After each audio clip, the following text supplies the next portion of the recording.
President Moon Jae-in met today with several government ministries who briefed him on measures in the works to create more quality jobs for young adults. It was a follow-up to a meeting held earlier this year with scholars and experts on tackling youth unemployment. Hwang Hojun reports. Back in January, he called youth unemployment a national crisis. And on Thursday, 청년 실업 문제는 우리 사회 청년들이 겪는 모든 불행과 고통의 근원입니다. President Moon blamed the job situation for stoking South Korea's intense focus on college entrance tests and tutoring, and said the lack of jobs is directly related to the country's low birth rate and aging society.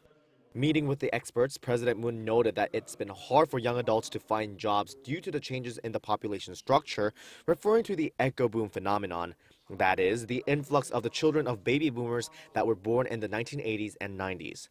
He said if no specific measures are taken, more than 100,000 young adults will be unemployed, and the youth jobless rate will soar to 12% by the year 2021.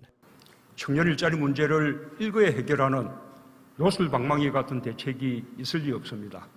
수십 개, 수백 개, 수천 개의 일자리를 늘리는 정책들을 모아갈 수밖에 없을 것입니다.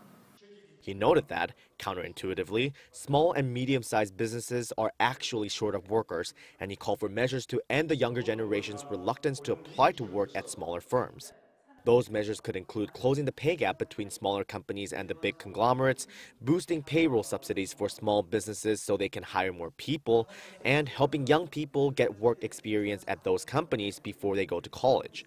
President Moon stressed that the government's aim is to create quality full-time jobs, not temporary work or internships. He also called for those measures to be combined with the drive to reduce working hours and thereby create job growth synergy.